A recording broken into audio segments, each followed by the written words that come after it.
world's largest e-commerce company, Amazon, is demanding strong price cuts from its suppliers.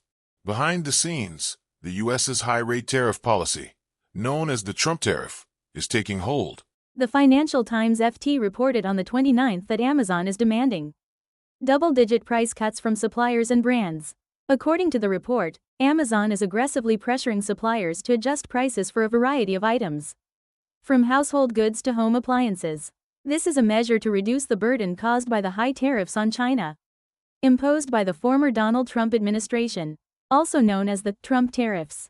According to anonymous multiple consultants, Amazon is canceling a large amount of direct imports from China, and instead revising its strategy to procure goods from suppliers with inventory in the U.S.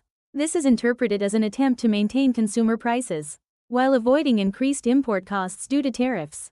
Consultant Scott Miller said, "Amazon is the 800-pound gorilla in the room. Brands have become so dependent on Amazon that they have little choice. In other words, brands have no choice but to accept the pressure to lower prices in a situation where their bargaining power is weakened." In fact, earlier this month, Amazon CEO Andy Jassy said in an interview with CNBC, "There is a possibility that our vendors will raise their prices, but we will negotiate with our own suppliers to keep our prices low." This strategy is also under pressure from Amazon's performance. Goldman Sachs analyzed that if this trade war is prolonged, Amazon's annual operating profit could decrease by $5 billion to $10 billion. In fact, Amazon's stock price has fallen by about 14.8% this year.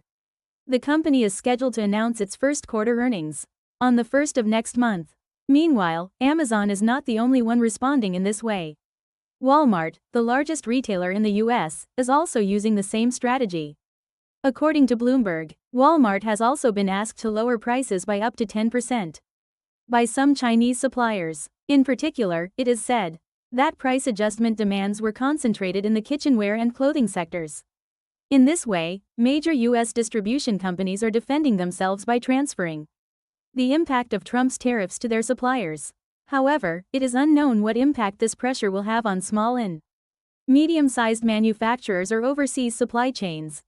The trade war's impact is hitting suppliers before consumers. The global distribution market is once again in turmoil.